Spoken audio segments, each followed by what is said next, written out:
Freud's interpretation of dreams as a teenager. I read it. I'm not sure I got it at 15, but I got at least this, that dreams could be interpreted for some kind of value and meaning.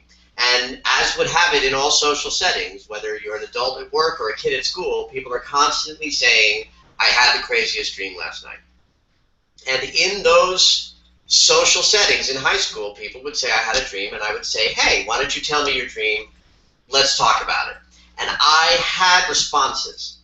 I don't really know what it was I was saying to people back then at 16, 17, 18 years old, but there was a response, and people had a response, because I had a gift. I had an intuitive gift, which I later, as an adult, sort of looked back and said, well, what is it that I'm doing? I actually had this television show on the Sci-Fi Network in 2003, and my manager said, Michael, you got to figure out what you're doing so you can talk about it or teach it to other people. And what it was it's real simple. Dreams are stories. They're stories told in a language. The language is made up of symbols. Symbols have meaning. The meaning of the symbol is based on the meaning is based on what the thing is, what it does, what its use is, what its essence is. It's not like I know things that you don't know. What it is that I can process the information really, really, really fast. So that if the dream is about a glass, I know that a glass is a container for something I want to take into my body. Maybe it's water. Water is sustaining and life-giving. So the glass becomes a symbol of my capacity to manage and control my need to take in something. So if the dream is about the glass is broken, now we've got a dream about some impediment to my capacity and my ability to take in life force or sustaining, elixir. So the dream work that I did as a young man and as an early adult was sort of self-proclaimed. I live in Los Angeles. You can hang a shingle here and say, you are whatever you want to say you are. And I did that as a kind of, bravado posture. But then in my mid-30s, I was just so unhappy as an executive in the entertainment industry. I just felt like my soul was being eaten. So without really knowing what I was going to do with it, I started grad school. And by the time I was done, I had also been laid off from my last job, and I just dove into this idea of becoming a spiritual teacher focusing on dreams and other aspects of the spiritual practice. And the world sort of opened up and said, yes, we want that from you. Yeah. And everybody's had experiences with dreams, and oftentimes they make sense to us many times, but sometimes we can have a recurring dream that happens for a long time, and we don't know what that means. So what do you recommend for somebody that's had a recurring theme, but they don't understand how to interpret that? Got it. So one of the things that is true for almost all human beings is everybody has one particular image that works very well for their own sort of psyche or their unconscious to understand I'm in stress. So for some people it's the tsunami, some people it's being chased by an assailant. Sharks is a big one. Falling is a big one for some people. What those dreams signify is a moment where life is feeling scary. And you sort of lock on a very economical way of saying, uh-oh, life is scary, I'm in a fear moment, the dream comes up, and it's like practice. You practice being in a danger mode. You practice feeling like you're overwhelmed. The thing about those scary, awful, recurring dreams is it seems like it's a bad moment if the guy's got a gun and he's running after you. But the fact is you wake up and you've succeeded in outrunning the assailant. And so you kind of wake up saying, oh, I know how to outrun an assailant. And then you get to go back to work and face that stressful experience, having practiced what it's like to run away and save yourself. So it's like an economical stress relief. So the interpretation of the dream for me is less important than looking around at your life and saying, what is scaring me right now? What's overwhelming me right now? Why would this dream be coming up? It's got to be being triggered by some life event. What needs my focus? I like that. So you're getting behind the dream, and you're getting into how you're actually feeling in that moment. So yeah. You're kind of tracing it back to that. Yeah. Yeah, they Now, are like what about snapshots. Yeah, that's a good question. yes? What about lucid dreaming? What about when you start to gain control of your dreams? And if you can do that, I don't know because I've lucid dreamed a few, haven't gained full control. What if you start to gain control of your dreams? Now, what is that all about? Okay. Let me first say that I have lucid dream envy because it's wildly fun and it's a great feeling. And I have heard hundreds of dozens of people's examples of their experience with lucid dreaming. And I myself have only had a handful of experiences myself. I think that there are people who are more predisposed to it than others. And there's a big movement out there towards increasing your ability to do it. I've never personally been motivated to do that, but there are certainly workshops all over the place to teach people to be more capable and able to have the experience of lucid dreaming. And basically, in a nutshell, if you go to such a class, it's really about focusing an intention to have it occur. It's willing it into an experience by making sure that every night before you go to bed, you are expecting yourself to have the experience. And often, if you do that in a very focused way over a long period of time with great consistency, you will begin to have lucid dream experiences. Now, the value piece is really the interesting question that you ask is then, well, why would we do that? Dreams are an interesting landscape inside of which anything can happen. Life is an interesting landscape inside of which anything can happen. They're really not that different, except that when we're in our dream state, we trust everything, we believe in everything, anything can happen, anything can happen. When we wake up, we're like, well, I can't create that, or I can't do that, or that's beyond my capabilities. And I think one of the values in becoming more mindful of the lucid dream experience is that it then might teach the person that they are just as capable of being a lucid, dynamic co-creator of their life experience while they're awake. By the same token, one of the things that I tell people who are interested in having more lucid dream experiences, I say, go become a meditator.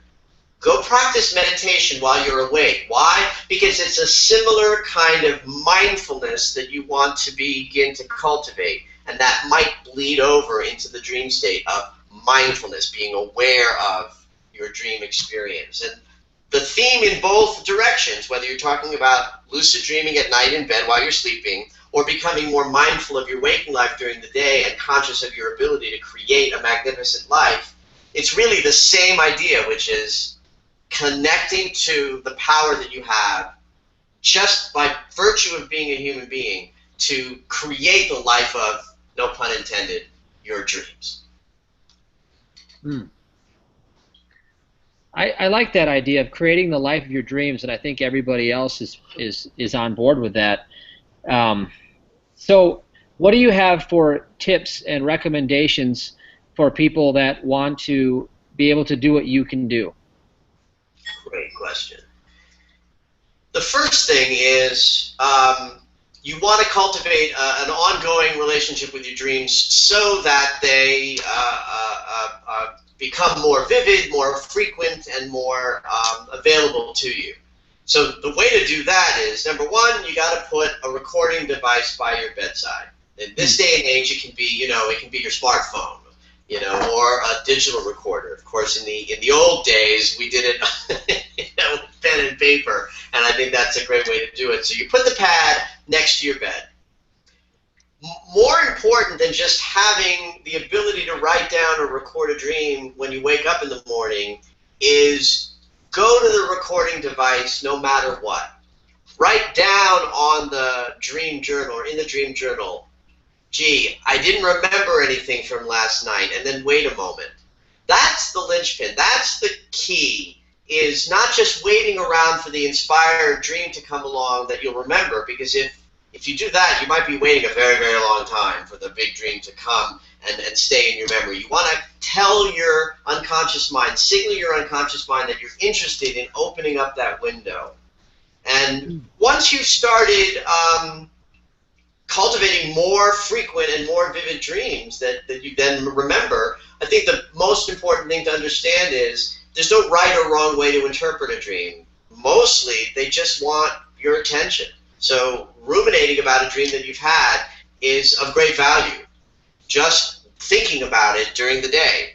Sharing it with another person probably escalates the value that you can get out of it a little bit. And probably the most powerful thing that you can do with regard to interacting with a dream is to respond to it in some sort of creative manner. That the dream speaks to you in a language of irrational symbols. Speak back to it. Draw the dream. Write a poem about the dream. Dance around your living room, acting the dream out.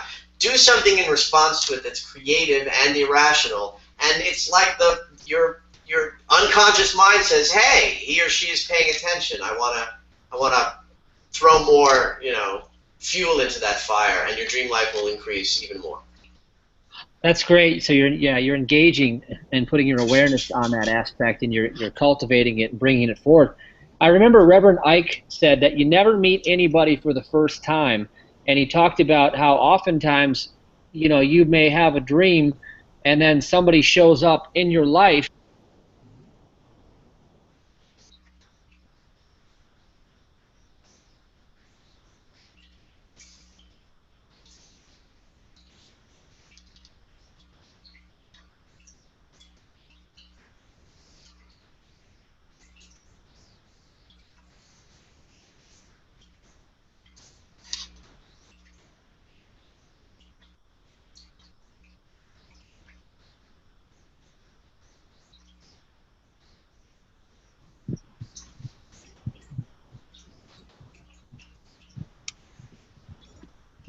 Are you still there?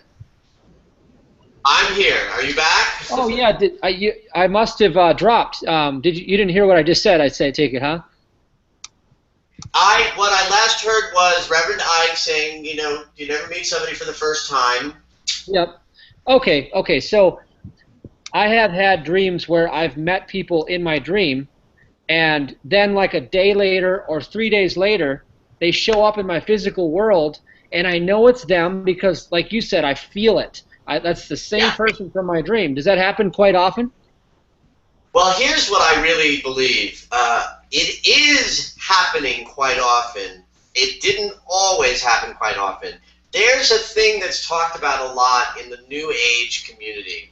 I get very careful about how I talk about such things because you can speak to this in a way that's a little bit hooey and too much magical thinking. But my actual experience is, over the last 20 years, intuitive experiences are increasing for people.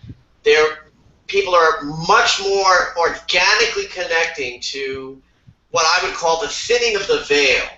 That it is way more common today than it was, say, 20 years ago or even 10 years ago for me to hear someone describe exactly what you described. I think that we live in a universe, in a world, in a consciousness that is completely and utterly connected.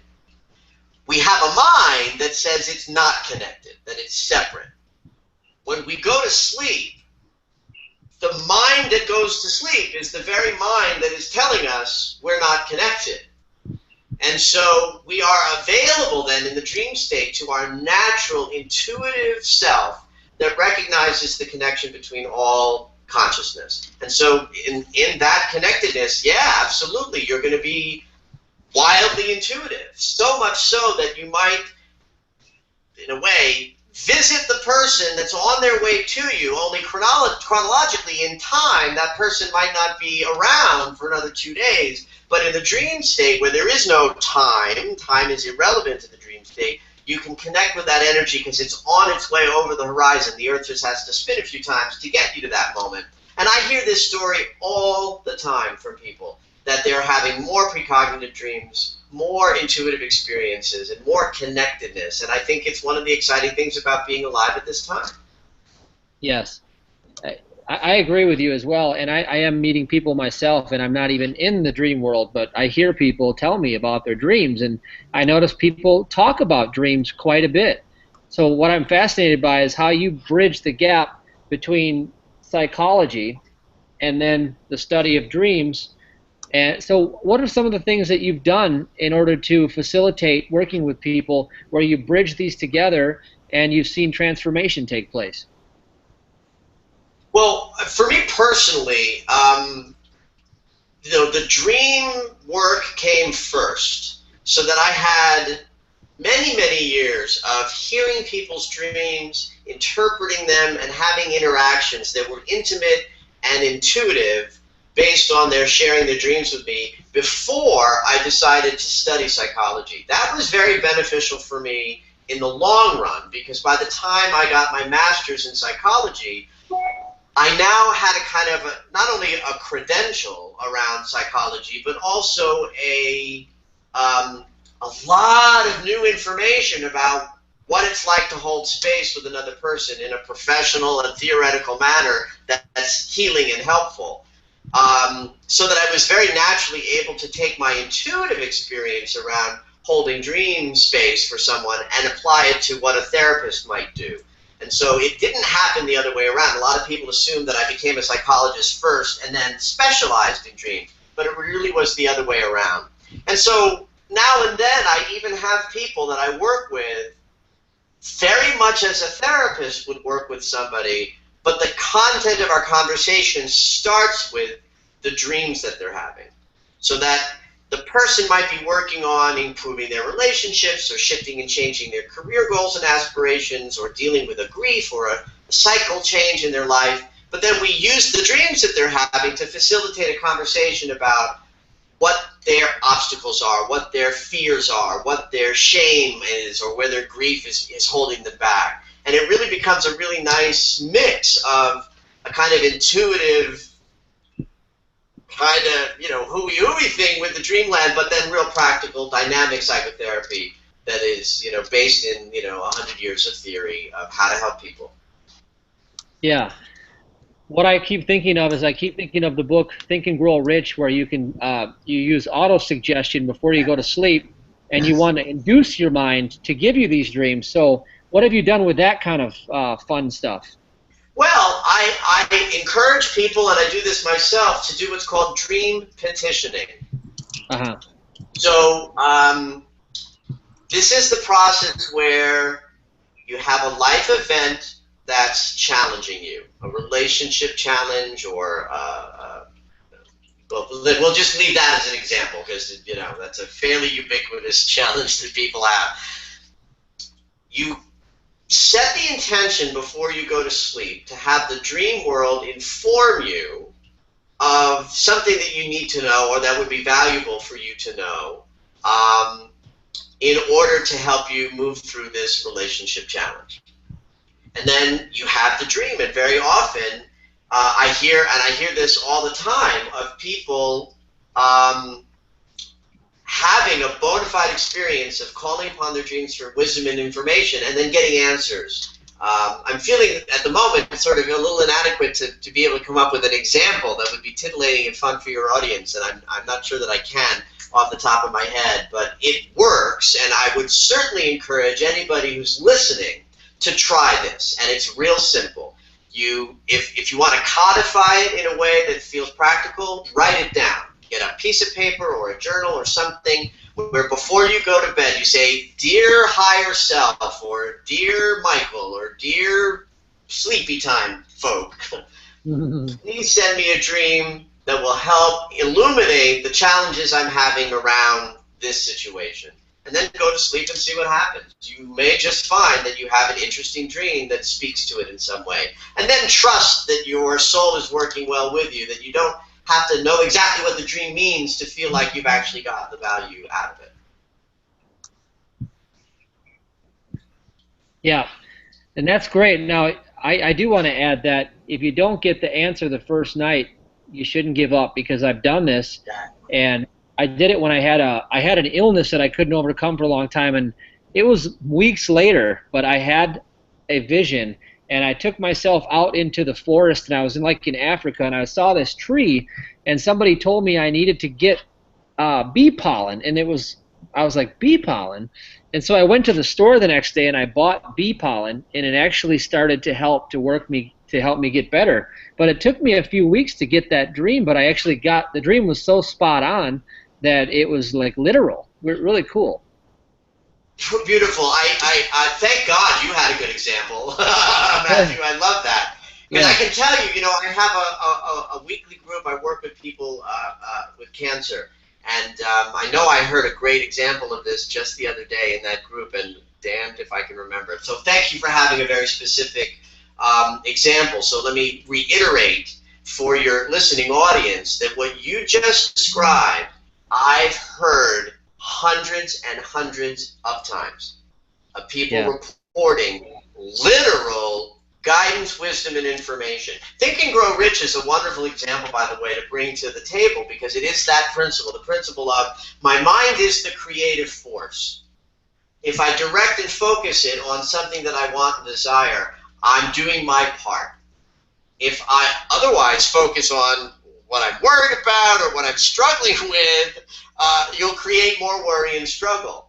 And then to sort of piggyback on top of that general principle of how to live a more masterful life, using the dream world to solve problems is kind of a natural extension of what's available there. Our greater self is available in the dream state. Our unconscious mind, that's way more in charge than our conscious mind, is available in the dream world. Why not ask it to help you out?